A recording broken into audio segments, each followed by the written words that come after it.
Team Adventure has finally made it. Team Adventure has finally made it. This is the southernmost point in Africa.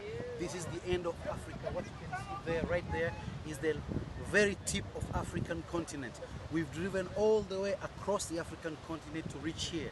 This is a milestone. Team Adventure, well done. And we wish to thank each and every person who has supported us get here. Our families, our friends, our sponsors, whoever made it possible for us to get here, we wish to thank you.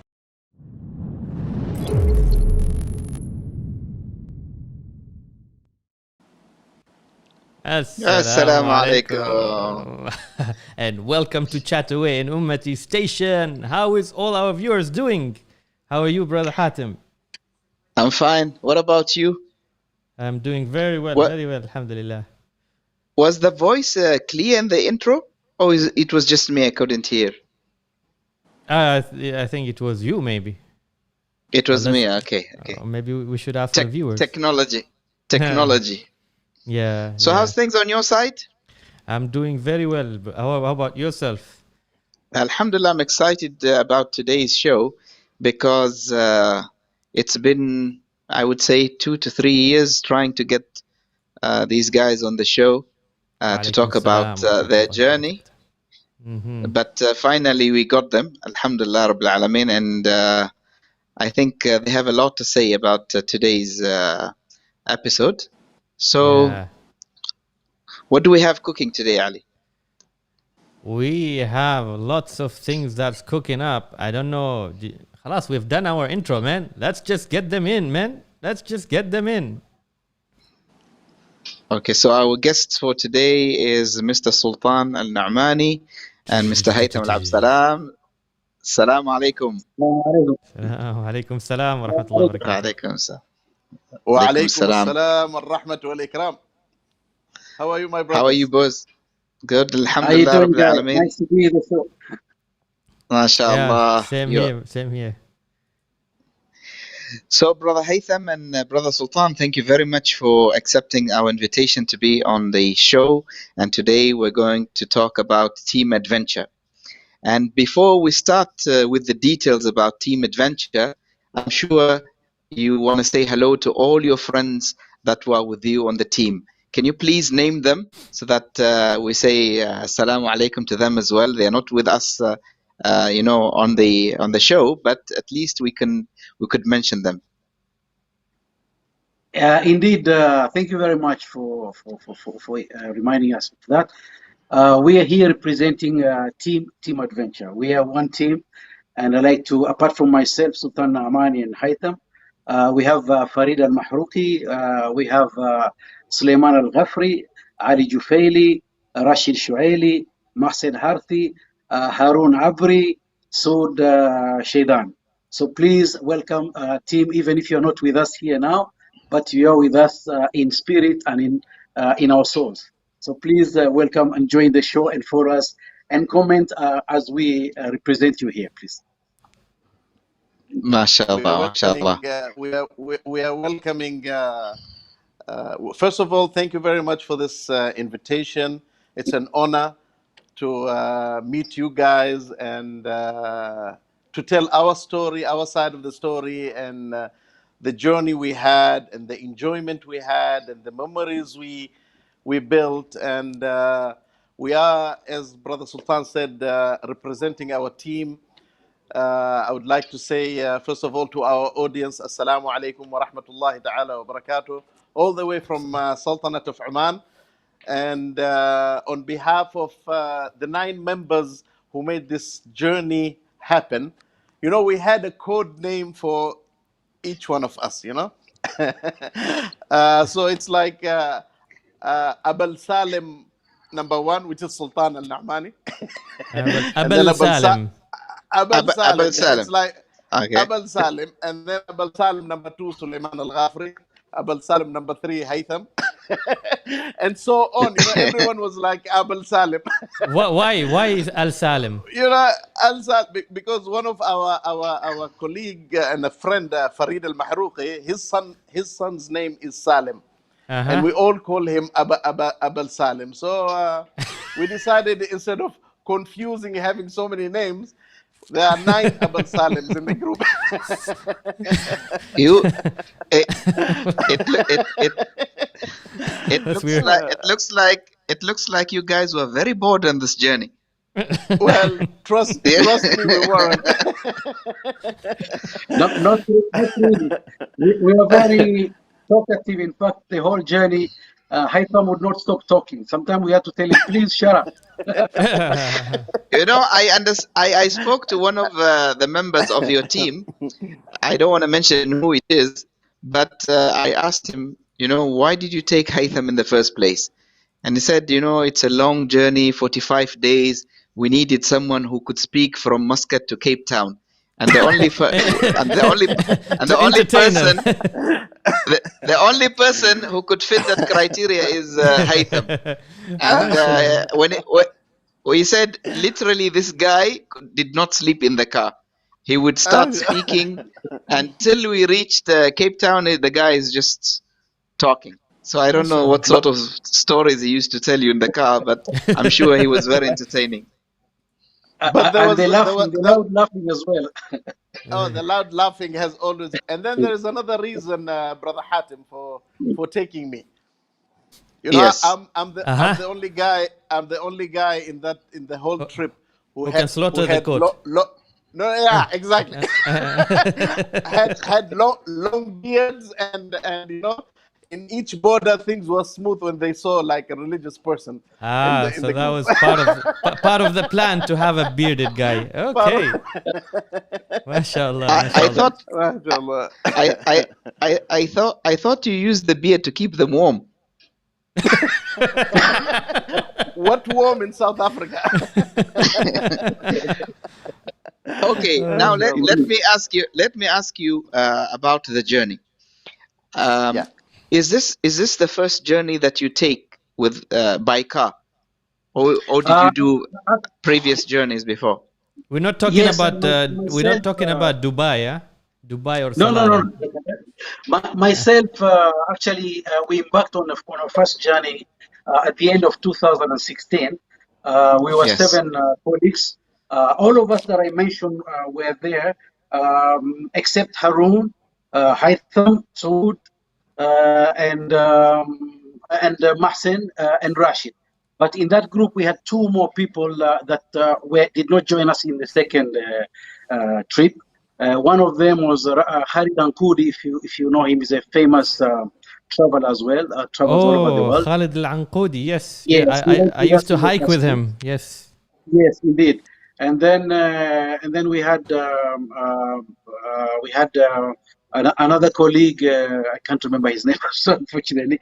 But yes, we did go. He cannot remember them.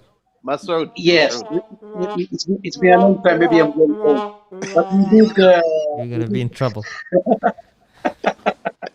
We did embark on this journey in that time. We went as far as Rwanda and Tanzania. That was our final destination. And then, of course, we got the flavor of it, and decided that our next journey will be much longer and with much more adventure and exploration. So that's why we embarked on our second journey a year after that, and then increased the number to 9 members and three vehicles. So maybe we'll be talking about the experiences of both trips, because in the first trip it was more like not only just exploration, but we were able to do some very good things along the way. We took ourselves a lot of gifts, and we gave children, for example, books, pens, pencils, drawing materials, and clothes. So along the way, we would see kids in the villages, and we would stop and give them gifts, and that is something where they really appreciated. Apart from that, we managed to build water wells to help MashaAllah. the poor community. So we built, I think, a total of we built wells in Uganda, two wells in Uganda, and 3 wells in Tanzania. So that was something we left a legacy with. And we built 1 well on behalf of one of our sponsors for the first trip. I don't want to mention names at the moment, but that was at least we thought it is something good that we did on behalf of the communities that we were visiting. Now, Mr. Haytham, for a journey like this, a very long journey, you need to prepare a lot in terms of logistics. What sort of preparations did you guys have to do to take this journey? First of all, I need to stress out that such journey has to be an interest, like a hobby, you know. And this is something that we shared amongst all the 9 members of this team. The love of adventure, you know. In our individual lives, we all went out on campings, family campings, friend camping. You know, adventure is something that you should love doing, and then it's a self, you know, these journeys, it's a self-discovery. I could say meditation, and it's something that you learn a lot, and you have to enjoy it. So we had a lot of meetings with the guys prior to our trip. I think something like a couple of months ahead, you know, we were meeting and talking and planning, and the guys, they went on a previous trip a year before that, and you know, they had probably half of the knowledge, you know, all the way to Tanzania and Rwanda. So it added up. Everyone had ideas, and it was a well-planned journey. But the good thing about it is that, you know, along the way, we pick up things, we learn things, we do mistakes, and it's part of the journey. It's not the destination that we were after, but it's the journey to that final destination. So we had a lot of meetings, a lot of research. MashaAllah, Sultan and the other guys, Suleiman, Al Ghafri, you know, everyone had a trait, had a talent that added up in this team. Each one of us had something to add, so each one of us complemented the other in order to make this journey Haytham, success. apart from just talking, what talent did you have? Performing Jama'ah prayers and slaughtering God for dinner. That was the most important thing. You need someone who can joke, you know, in the trip. Okay, Actually, he had, if I may add, that he actually, one of the talents him and one of our colleagues, Mohsen Harthi, had. They were like our HSC advisors along the journey. Oh, they were so they were ensuring that we were sticking to all the safety measures, all the health measures, and so on. So they really were on top of our head, because we planned it and we wanted to follow it to the book in terms of safety, in terms of not overspeeding, night driving, trying to avoid the things that would endanger our lives as we go on that very long journey. We are talking about, you know, return journey of about 30,000 kilometers. So that wasn't a small thing. So we had to plan it right to the book.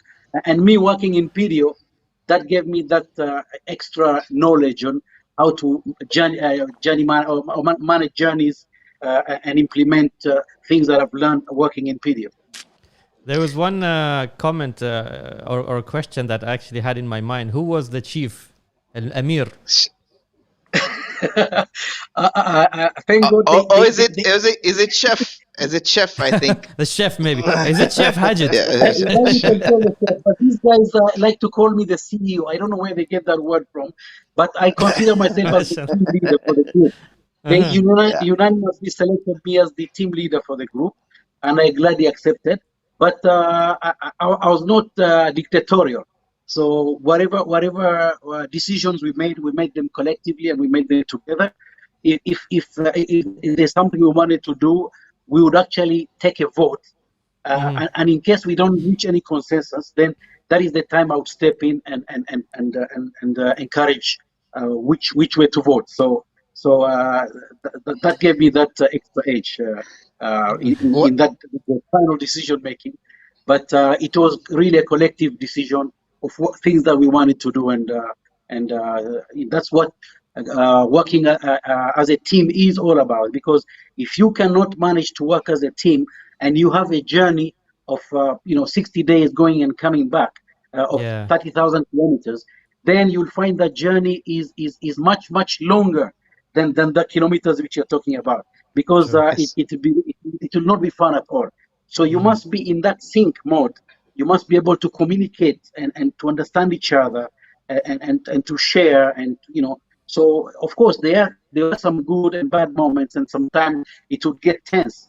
But at the end of the day, when we reach that particular day's destination, we would wind down and we would get together. We would start preparations for setting up camp, cooking, then talking, lighting up a fire, and just taking it easy in preparation for the next day. Okay, Talking about preparation. Ali, before you take this question, can you guys tell us the route that you took? What are the countries that you passed by? Maybe Ali, you can show them the map so people could understand. Okay, yes. Can you guys explain? We started off, of course, from Oman, our country here, and we crossed into United Arab Emirates near Abu Dhabi, and crossed into Saudi Arabia. Then we drove all the way to Jeddah non-stop. It took, I think, 48 hours.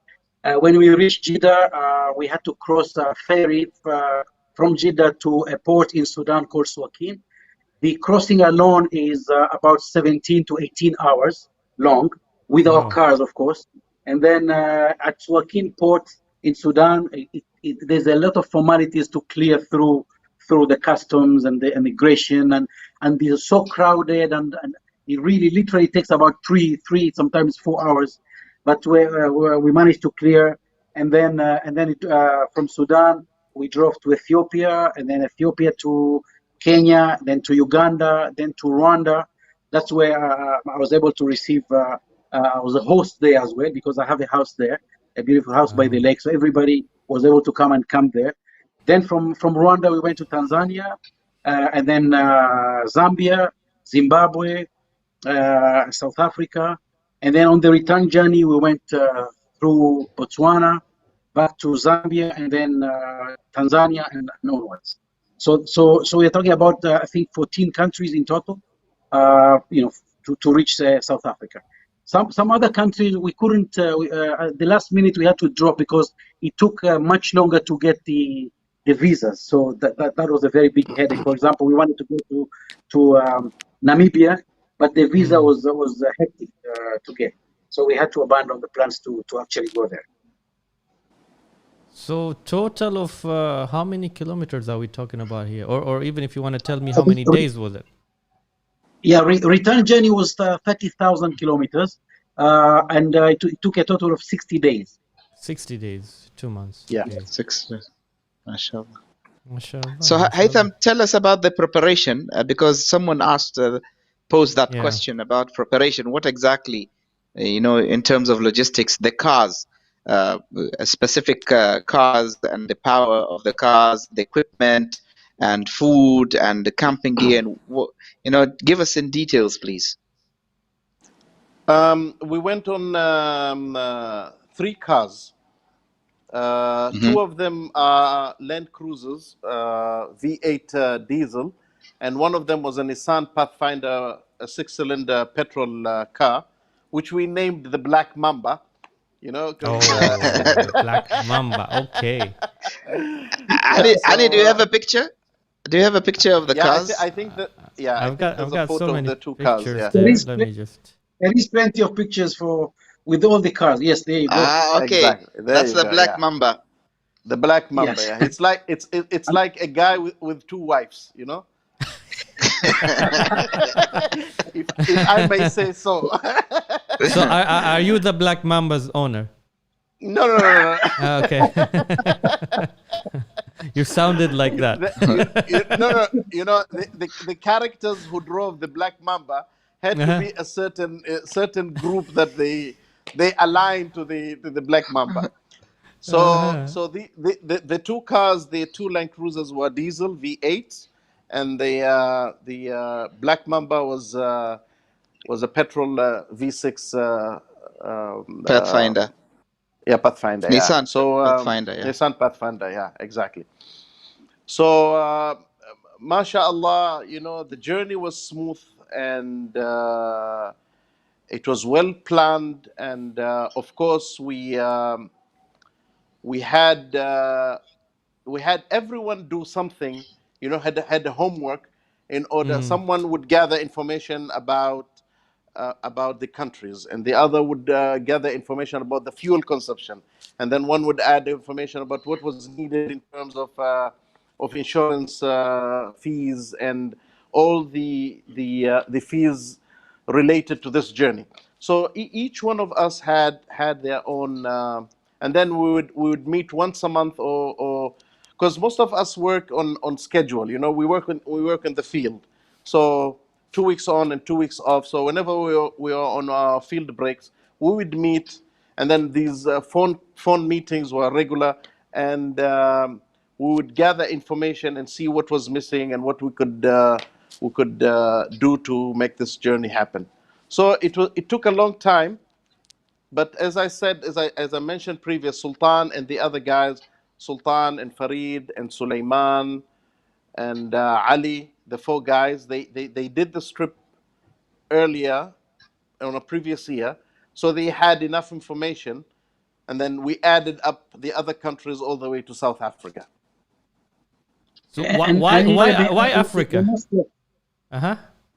Africa, Africa. First of all, Africa is most of us we can say we're born in Africa, and we're trying to emulate our forefathers who undertook the journey not by Land Cruisers and Pathfinders or Black Mambas. They undertook a trip in dhows, wooden dhows. So we Yeah. wanted to almost pay respect to them for embarking on that journey, maybe 100 years ago, or but by actually going into our own road sort of dhows, but of course we cannot compare what they went through with what we went through. But we want to Yeah. experience that feeling when they arrived in Africa, and some of them they walked from Dar es Salaam, and they actually walked all the way to Rwanda and Burundi and Congo, and we were driving. But the Mm-hmm. experience that we were encountering, the people, the culture, the traditions, was really very, very beautiful.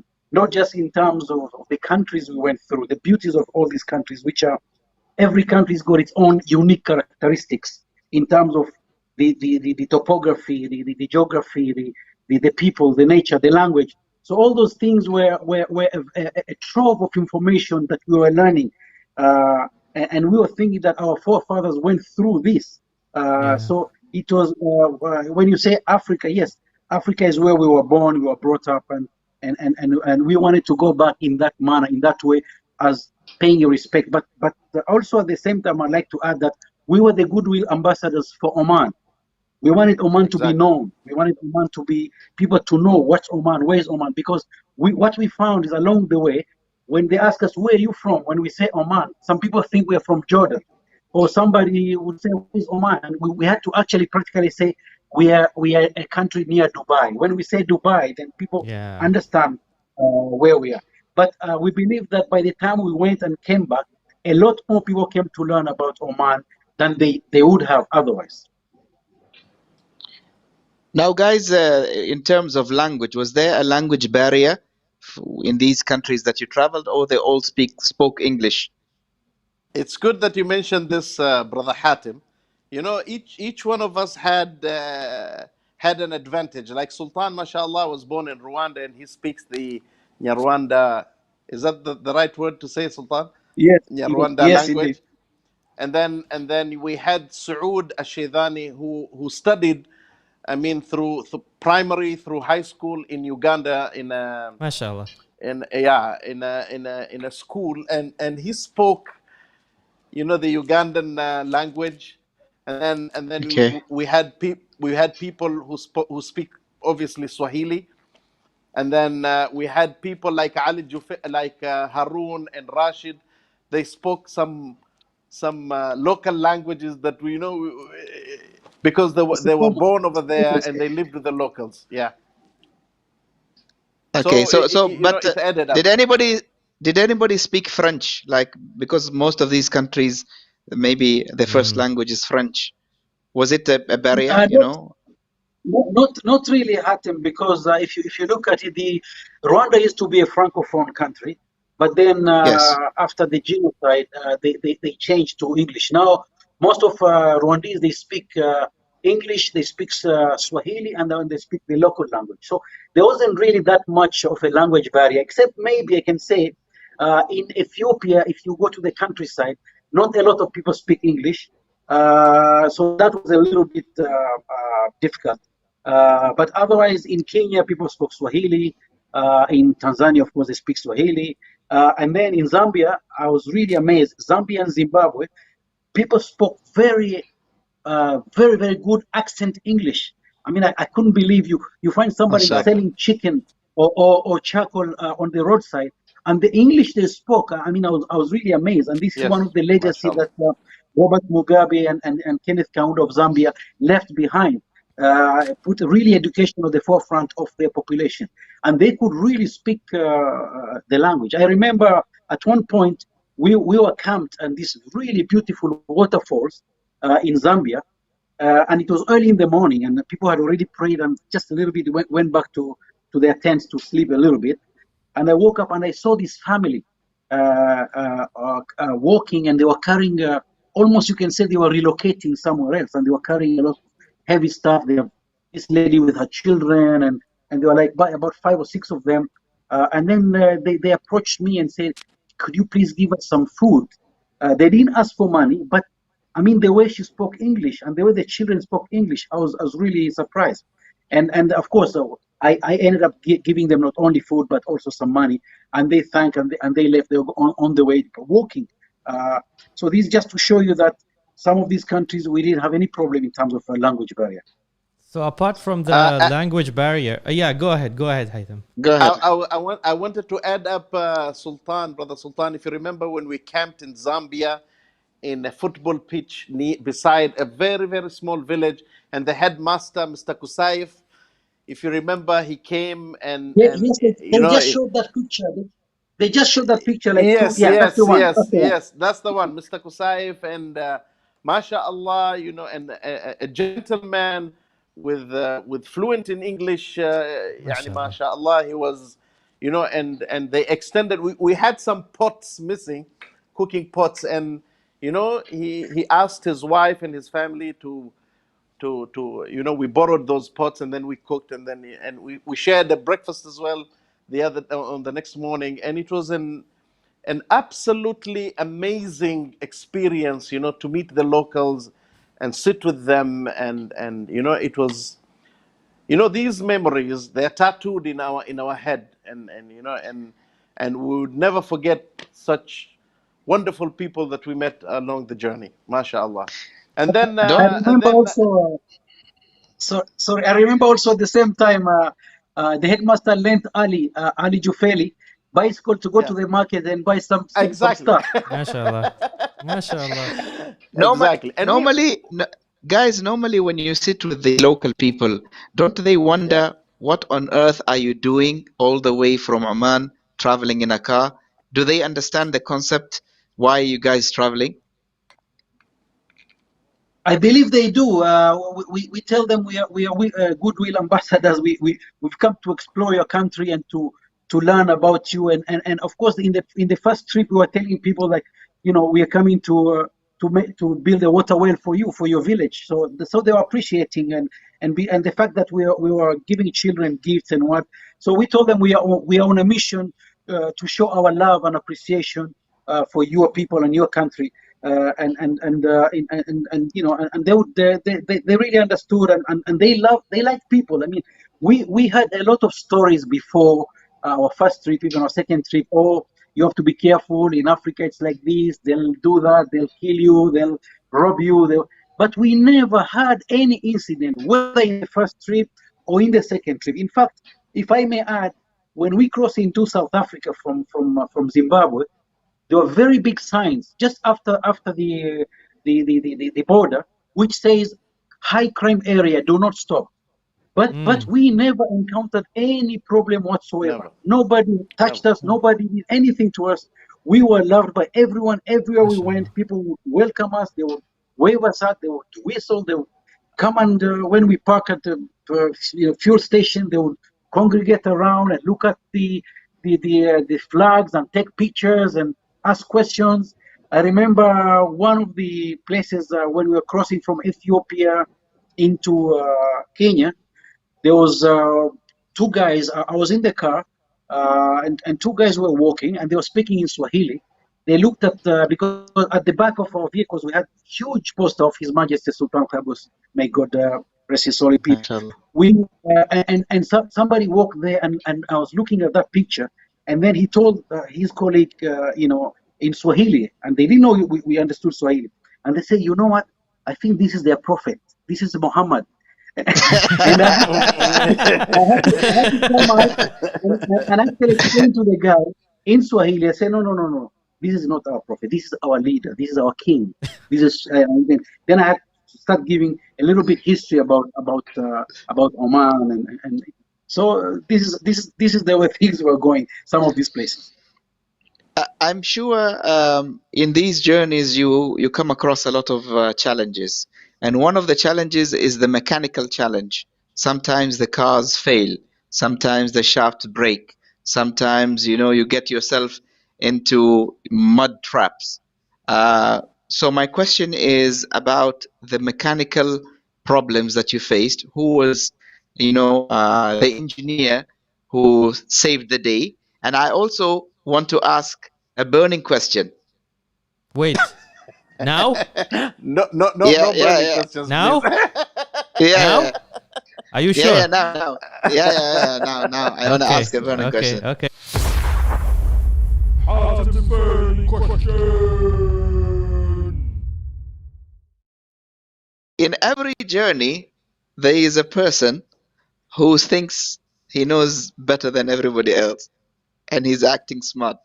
So, in your journey, did you have? I don't want you to mention the name of the person, but did you mention? Did you have someone on the journey that got you into trouble?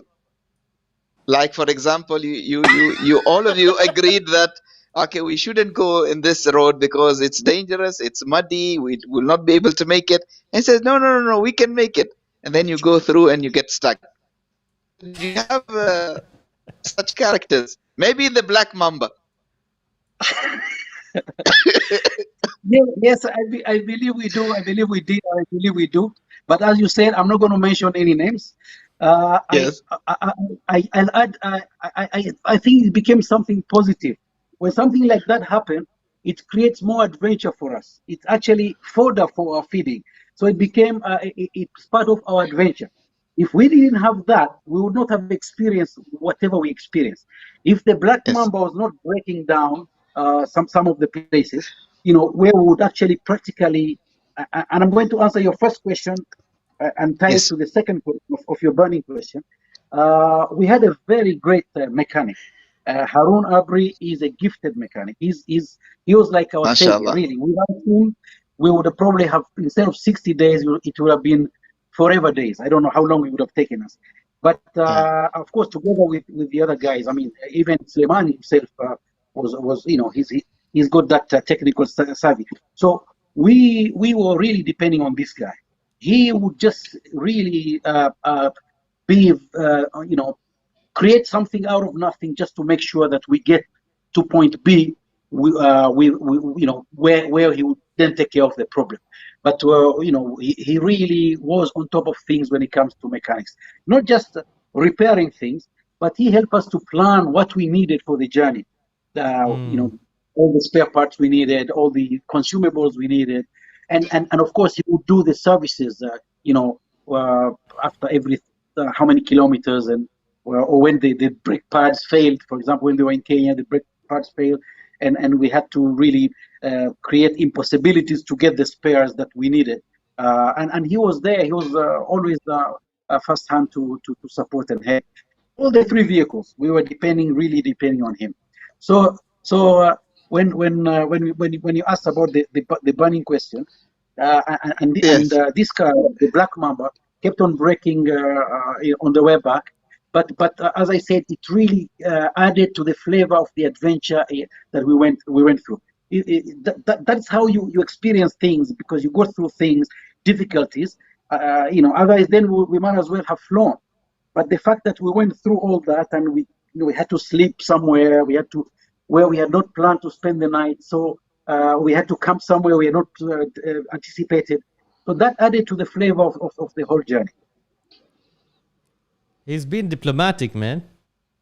Yeah, I can see that. You said not to say names, so we will not do that.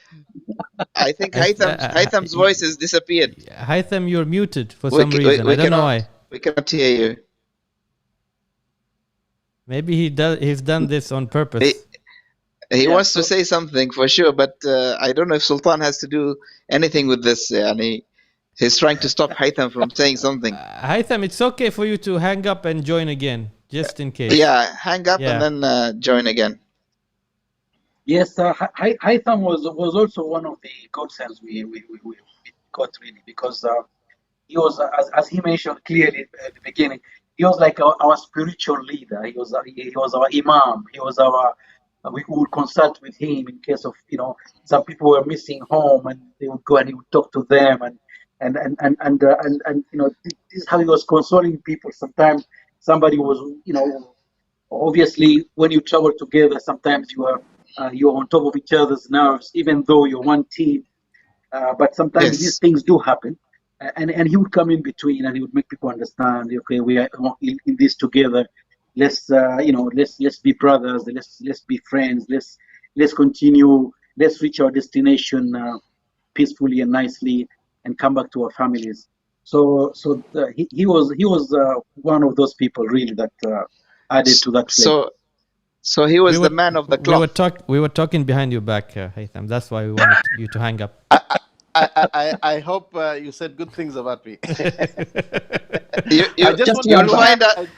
You'll find out after the show. You can watch it and then you find out. Muting was just an excuse. So I just wanted to ask, apart from other the challenges that you've gone through in terms of the language, in terms of the car, any other serious challenges that you have really come across? I just wanted to add something regarding our mechanics, mashallah, Harun al-Abri and Sulaiman al-Ghafri. The Black Mamba, by the way, is owned by Sulaiman al-Ghafri, and he has this car since 2002. And it's been with him, it's still with him, mashallah. When it broke down, Sulaiman is the guy beside Sultan, mashallah. Of course. Sulaiman and I, we studied together, we worked together. So, assalamu alaikum, Sulaiman, if you're hearing and if you're watching. Mashallah, yes. Sulaiman knew his car very well, I mean, I remember when we were in South Africa, mashallah. Despite Harun being an excellent mechanic, Sulaiman knew his car. It's like his baby. He lived, this car has been with him for like 15 years or even more. So he knew exactly how to deal and tackle all these problems. Yeah? We as other members, we tried to input our suggestions and our ideas and everything. But at the end of the day, Sulaiman knew his car very well, he handled his car and all the issues that we had with, and mashallah, it was a good journey. Mashallah, it was a good journey. If you see in At one this stage, picture, if you Yeah. see in this picture, you know, Uh-huh. you could tell that Sultan has something against me. Mostly in all of the photos, you know, he tries to cover my face, and I kept on saying, "Why Sultan? Why?" he's always behind me. I don't know what he's doing behind me, but I try to avoid him. He keeps following me.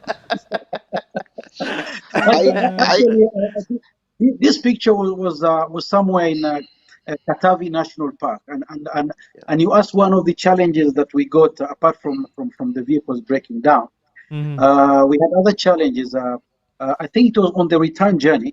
It was late at night, and we were driving on this very long stretch of rough terrain, and it was in the middle of a national park.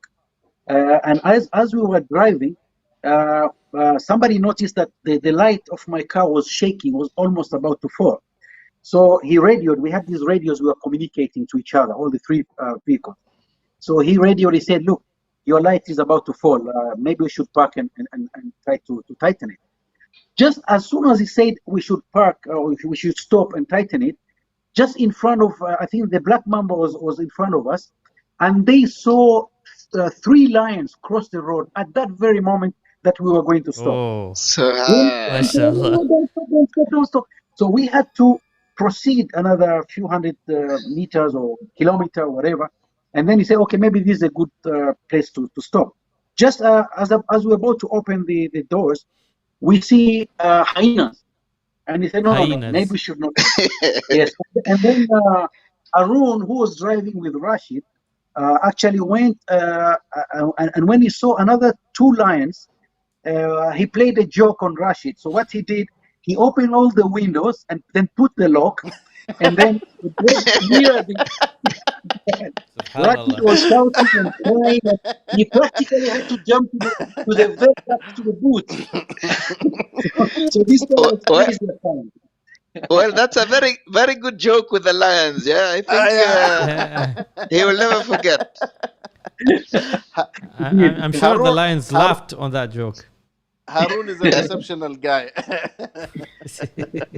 And maybe the lions were not hungry that night. That's why you people are still alive. Yes, I, I, yes. I noticed something in the picture that there is a very good blend.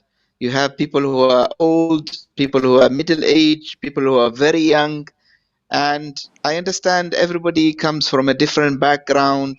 They have different mentalities, and in a long journey like this, normally people would disagree. People would, get into your nerves. People would have a certain way of doing things, which is totally different. Um, but I think the spirit of a team is when the team is able to work together. They can be together in everything and agree. So I think maybe this journey made you better people, made you capable of dealing with one another. And I think maybe if you go for another journey, now you're more experienced in dealing with people, not only dealing with the challenges, the mechanical challenge and everything else, but also dealing with people. Now tell me, guys, in terms of food, were you able to cope with the food in these countries, or you made your own food? Yes, we made our own food most of the time. We love to cook. We have a fantastic cook with us, my brother-in-law Farid Al Mahrouki. He's a very, very good one. He's a very clean, nice. Really, he's in the middle of the jungle, but he would make sure everything is clean. All the salad is washed, and all the pots are, fantastic before he can even begin to cook. And while So some no, of us no, were no food, helping, no food poisoning, no food poisoning No, throughout no, no. the 60 days. Indeed, you will never miss that but that was not as a result of ourselves. That was when we stopped at the end of the Katavi National Park. There was another hotel we stayed at, and of course we ate some of the food, and that food, gave us some really little bit of trouble. Where when I say some, maybe mostly myself. And imagine going back to the national park and then having to stop every 100, 200, 200 meters or 1 kilometer, 3 kilometers. So that was something that really scared us, but we overcome it. As I say, it's one of the challenges. But when we were preparing our own meals, we didn't have any trouble at all. We would cook, we would eat, whether it was mostly it was evening meals, because we didn't want to stop during the daytime. We would stop probably somewhere for a coffee or for a break, and we would eat something, whatever we had with us. Our wives made sure, especially my wife, made sure that each vehicle had some parcel of food, especially the starting journey from here. And the other members' wives brought some food. In fact, one of our colleagues, Rashid Shweri, his wife put all the food in one box which contained a fan. He used to have a fan. So we still make joke up to him, up to today, even when we go camping somewhere else. We say, what's happening? Where's the box of fan today? So actually, we need the food. So we always make joke of, especially Harun is the one who actually makes this joke on Rashid.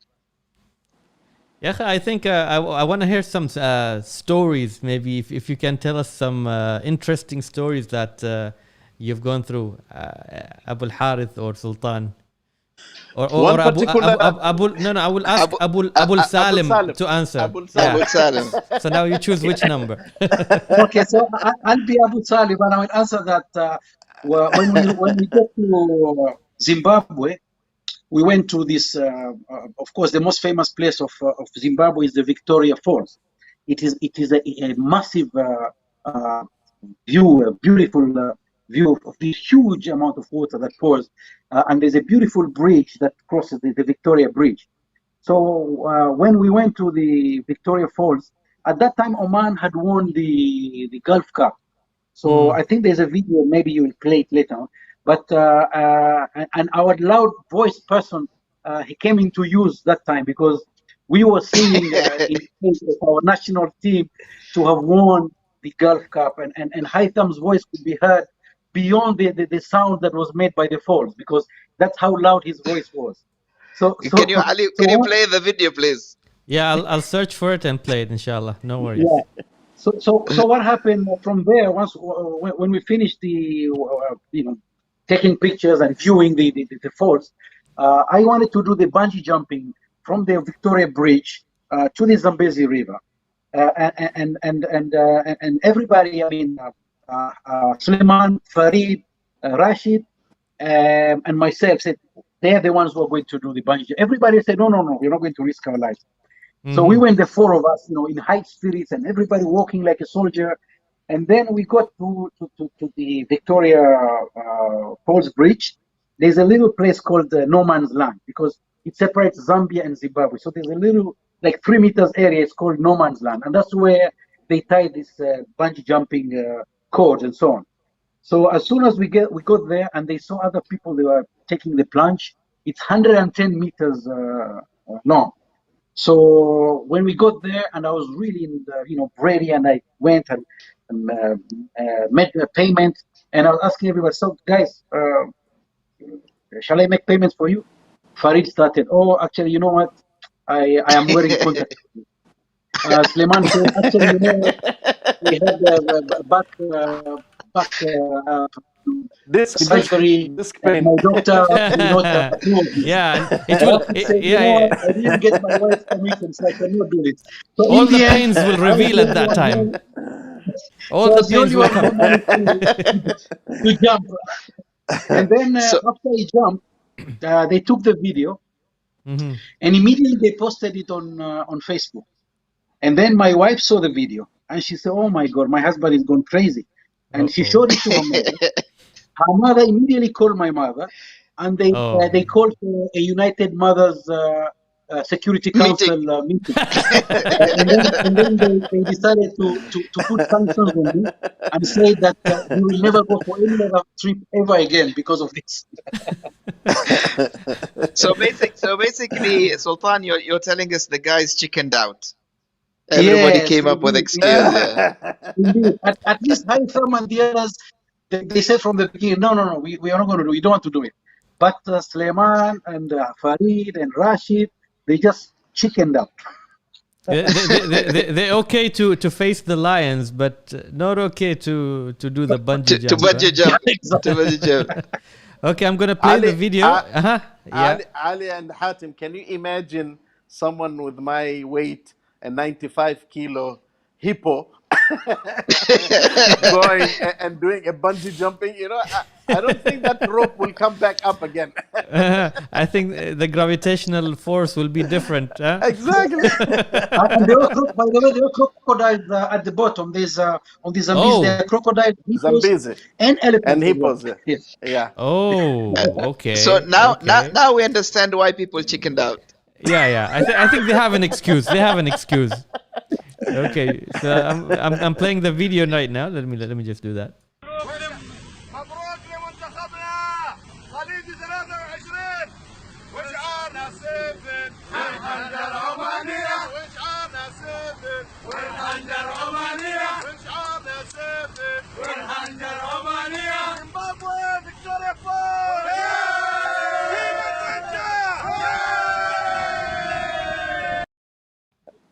Ali, Ali. You know the guy who was shouting, wearing a black T-shirt.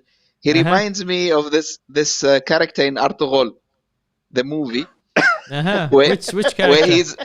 he's encouraging the army before charging to the enemy, or maybe the Vikings or something else. They should take him for the role. And I think this for the sake of viewers' information, I think this is going to add a good information to them. There is a resemblance of this guy and another guy, and if you guys don't know, they are brothers. The only question here is who's the youngest and who is the oldest. Who can Let tell? the Man? audience.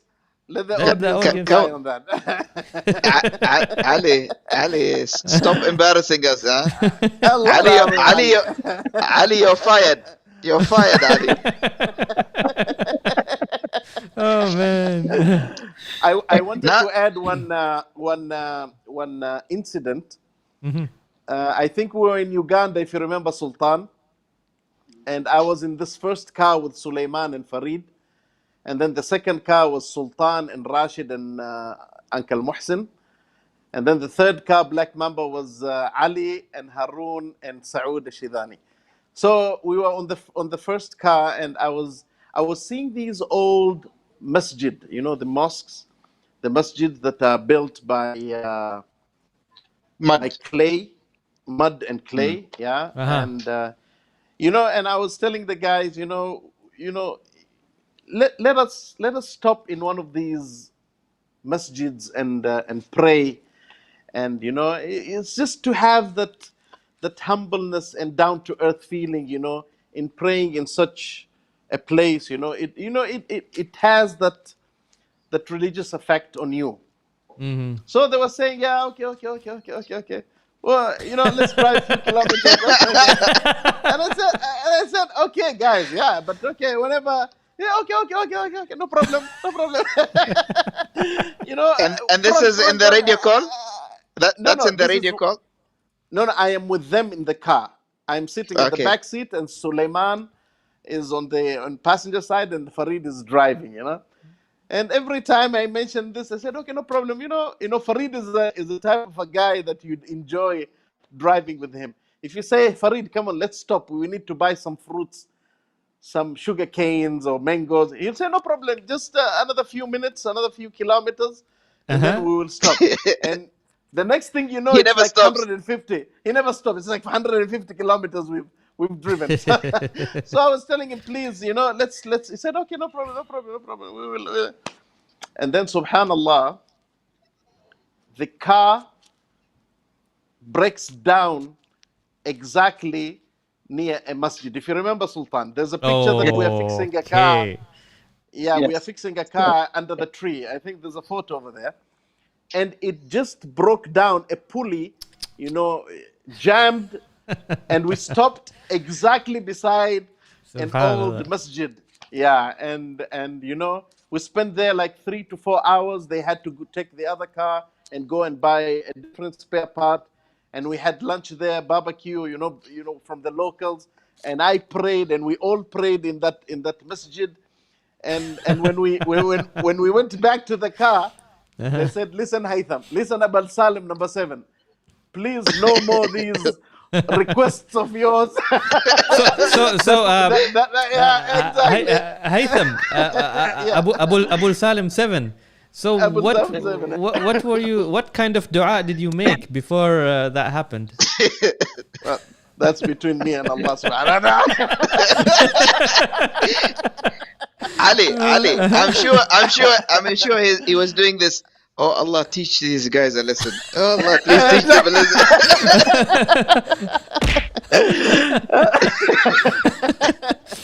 And they said no more, adventurous wishes and requests. Masood Al-Harthi is asking, what is the most country that amazes you? Haytham. Haitham. Oh, what can I say? MashaAllah, as soon as we left Sudan, there are no enough words expressing, the joy of seeing these countries and the beauty of these countries. The continent of Africa is rich with everything. It captivates you as soon as you enter. The soil, the red soil, the smell, the trees, the people. It's a purely captivating continent.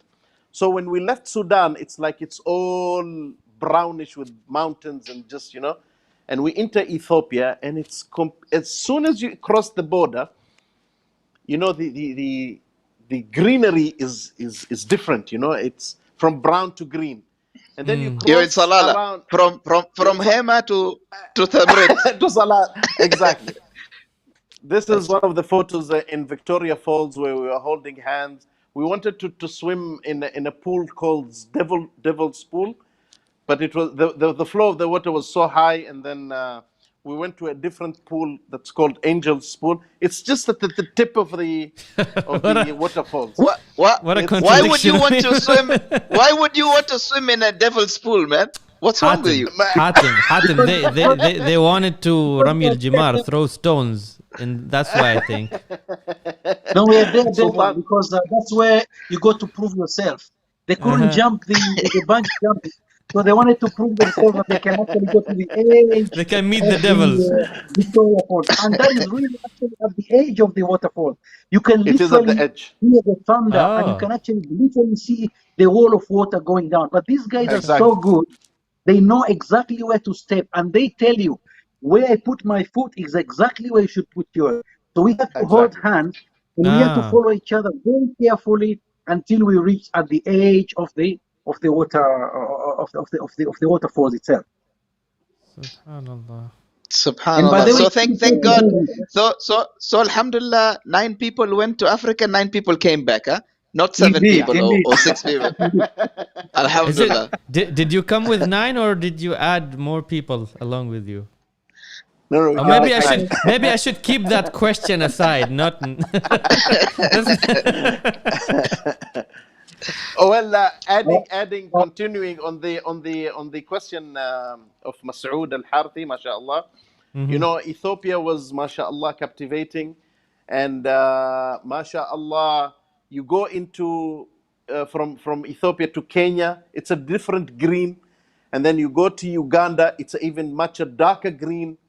And I remember the road from Uganda to Rwanda. As soon as I entered Rwanda, I was completely taken away with the beauty of that country. Sultan is laughing because it's his second love. So yeah, driving through the border from Uganda to Rwanda, that scene, the feeling. It's captivating, it's breathtaking, it's mind-blowing, it transcends you to a different level of happiness, and I can't wait to have that feel, because on the 12th of September, inshallah, I'm going to Burundi. MashaAllah. Wow. MashaAllah, It's almost MashaAllah, MashaAllah. same topography and geography like Rwanda, and the green is just amazing. So you will really Amazing. really enjoy it. Say So hello to. inshallah, yeah, I'm You- gonna enjoy it, and I'm gonna bring pictures from Burundi, inshallah. So you're gonna drive? Share Inshallah, them with inshallah. us. But to continue adding to what Masood asked in terms of the beauty, really for me, I find each and every country that we visited, starting from Oman itself, every country has its own unique beauty and a unique Exactly. experience. Yeah. And I enjoyed. I will not be doing justice to anyone to say that this is. I find this one to be more beautiful than the other because they are not. I even enjoyed driving from. I mean, in Sudan itself. We camped in the middle of in the desert and we could see stars and there was this little mosque somewhere and people came and helped us. They brought water for us and in the morning they brought their children to meet us and we gave them gifts. And these are very, very nice people. I mean, I was surprised. First of all, it's a certain tribe that they make their hair almost like Bob Marley's type of hair, like a Rastafarian hair, but they are Muslims and they pray with us. Dreadlocks. Dreadlocks. And then if you go to Ethiopia as well, they're very, very nice people, really, really very helpful people. And if you go to Kenya as well, I've studied in Kenya for many years, and it's almost like a second or third home to me. Uganda as well, I was a student there for many years in primary school. So I know these countries, and of course Rwanda is my second home. But if you keep going in Tanzania and Zambia was just amazing, all these waterfalls that we managed to get lost and see and visit. We would camp there, and then in Zimbabwe, we had a lot of bad stories about Zimbabwe. It was like this: the police torture us, and there are roadblocks everywhere, and they will, just keep some money with you. You have to keep bribing everyone, and so on. But thank God, when we went, of course, Zimbabwe, just a year before there had been a coup d'etat, and the president Mugabe was removed in power, and the guy who came to power decided to remove all soldiers and police from the road. So we never encountered any single soldier on the road all the way until we got to Beit Bridge in South Africa, which is the But border. Sultan, I heard Yes. that your friend Haitham, whenever you approach a border, he goes and he talks to the police and gives them bubble gum. Is that true, or is it a I don't know. No fictional wonder story? I used to see policemen coming back. We were making this what do you call that Bubble. balloon in their face. I don't know what he was doing there, but The maybe trick worked. The trick maybe they worked. wanted something like the way Mr. Bean asks for, in his films. They want money. He thought they want chewing. But I would add something. We made friends all over the place. We truly made friends all over the place. Just a couple of days ago, a friend of mine, a very good friend of mine, that we met in Zimbabwe. His name is Phillips. He was texting me, and we keep communication, and I'm sure each one of us, of the 9 members, they made friends, and we keep contact, and we keep in touch, and it's these experiences and these people, wonderful people that we met, and that makes this journey a true addition to one's life and experience. Tell us South about the Africa, picture that Ali posted.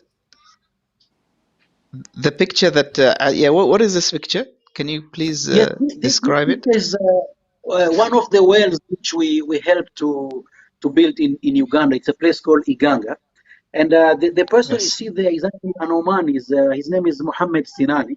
He really he has a house in Iganga. And during our first trip, he was tracking us. He knew he was following us on Facebook, and he made sure that to stop and have we found he had prepared a very nice lunch for us. So when we reached MashaAllah. Jinja, Iganga near Jinja, he invited us to his house, and he has a very beautiful house in this small town, and inside the house he's built another house for orphanages. He's taking care of MashaAllah. 30 orphans in that house. He used to work in MashaAllah. video. MashaAllah. He's retired now, but we met some other Omanis as well. There's a sizable community of Omanis in Iganga and a place called Bugiri in Uganda. And I remember in one of the television shows, I think they were showing one Omani colleague had traveled all over Africa, East Africa. He had actually been to this family, and he's actually filmed them and showed them on Omani TV. There was even one a very old lady. She speaks fluent Omani interior Arabic. Dialogue. And we were able to MashaAllah. meet her. Well, yes, we actually went and we met her, and they were happy to see us. We had coffee with them. So Mohammed, we were asking him, we would like to support some communities here by donating some water wells. And this is one of the water wells which was donated by one of our sponsors. And we that's why you see a placard that we put showing our sponsor and besides our Team Adventure logo. So we sponsor this well, and it's running, and it's near a mosque. So the large population of Muslims in this area. But we don't select when we decide to support.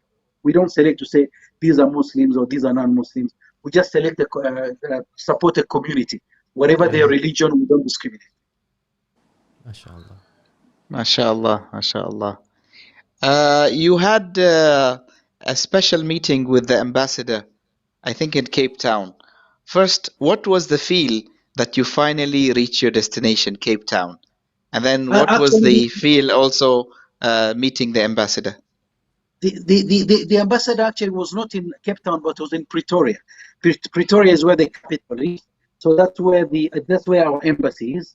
And Yes. it was a really like a coming home feeling when we reached Pretoria, because driving from Kruger National Park, that's where we had gone, and driving towards Pretoria and arriving in Pretoria and arriving at our embassy felt like we've gone back to Oman, and we had actually started missing home. So we felt like we are at home.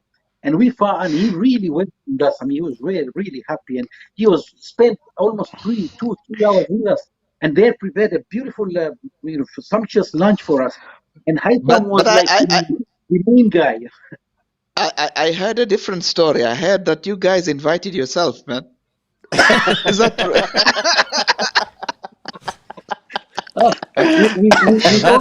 That's interesting.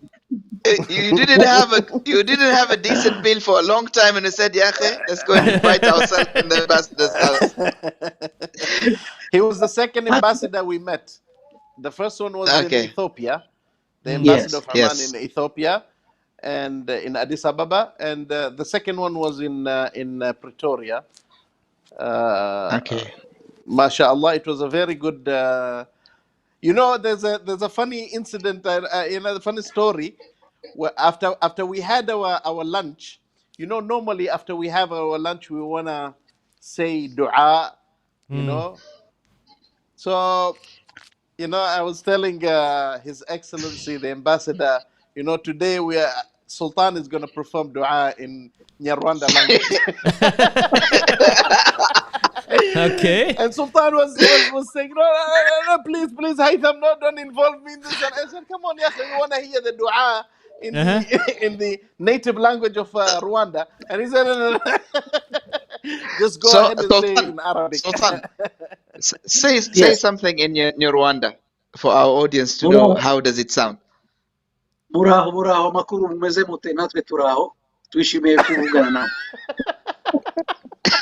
Did you understand anything, Hatim? He's talking about my beard.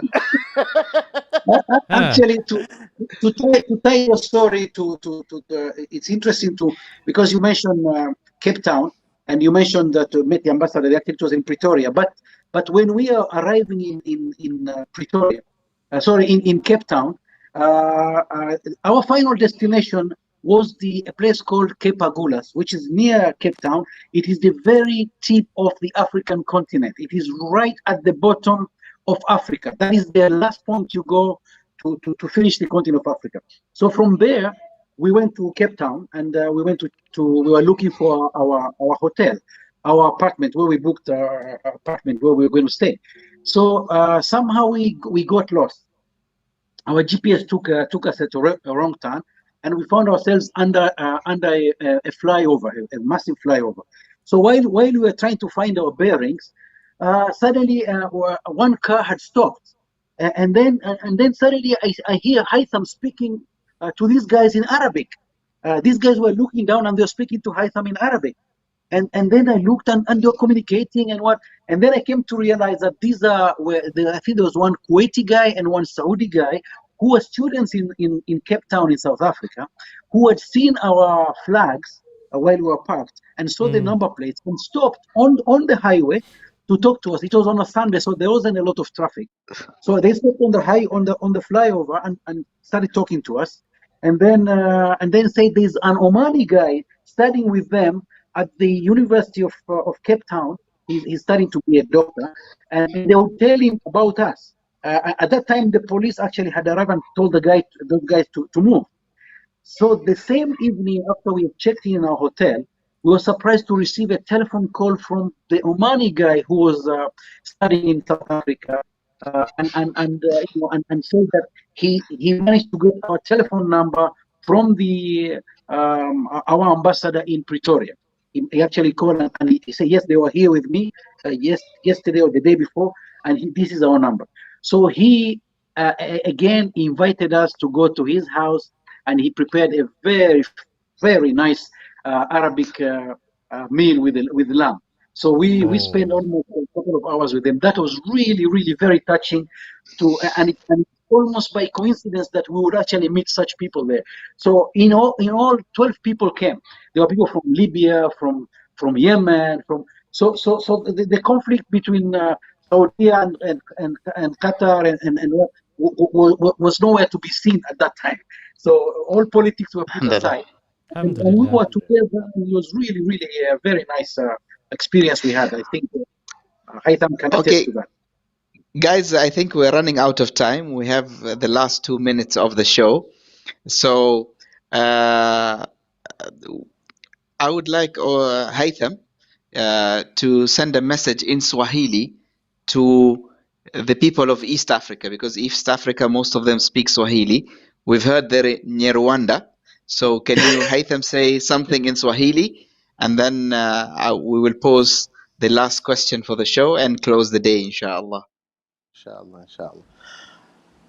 Assalamu alaikum wa rahmatullahi ta'ala wa barakatuh. Mimi ni Haitham na nimependa sana kuwashukuru na kuwajulisha kuwa trip yetu tulipopita Tanzania, Rwanda, Uganda na nchi zote ambayo wanafahamu kuongea lugha ya Kiswahili, kuwa tumefurahi sana kwenye trip yetu, na tumefurahi sana kuona na kuingiliana na wenyeji wa hizi nchi, na insha Allah taala Mungu atatujalia kuwa tutarejea tena kuwatembelea na kufurahi na nyinyi nyote insha Allah taala. Inshallah. Thank you. And by the way, Brother Hatim, among the whole group, the 9 guys, I'm the only guy who's born in Oman, and I'm the least guy who speaks Swahili. So you chose the wrong guy. You know. Subhanallah. Anyways, I would like to add one funny. These trips, they take long hours and long days and everything. So yes, we talk, yes, we joke, but sometimes you run out of words and there's a boredom, for probably for 40 minutes sometimes, or 1 hour, that everyone is quiet so we pick up the radio and then we say, we have 2 words. that cheers up the atmosphere. So, you know, you just pick up the radio and you say, Tutu. Tutu. Wait a second. Wait a second. What does that mean? But this is the end of the topic. خلاص. You know, What's the just word again? What is it again? What is it again? What is it again? Tutus. Okay. the nine ABDISSALAM'S, they would understand what I'm referring to. The last question. Yes, Yes. Sultan. Yes, Sultan. No, I just wanted to add one thing regards to communication. In our group, we have one guy who's very, very good at communicating with everybody and everything. And when I say everything, I mean he could communicate with the cat, cow. But this, Ali Jufedi, I think there's one photo I posted of him. We went to 3 different places, and he would always be friendly with anyone. He would just immediately establish communication and start befriending anyone, including there's some people who have difficulty speaking, they're deaf, they're mute, but he would communicate with them. And this is something I really wanted to add from the beginning, that this guy is really a communication expert, and he added a lot of value in terms of establishing that connection with people. And some of these things actually saved the day or saved the journey, especially when we were delayed at the border and so on. You know, he would go and, you know, really talk to these guys, and he would make them laugh, and he would give them stories, and you know, and so I like to thank him as well. I don't mention this, but he really played his role. So he doesn't play with bubble gums like some people. No.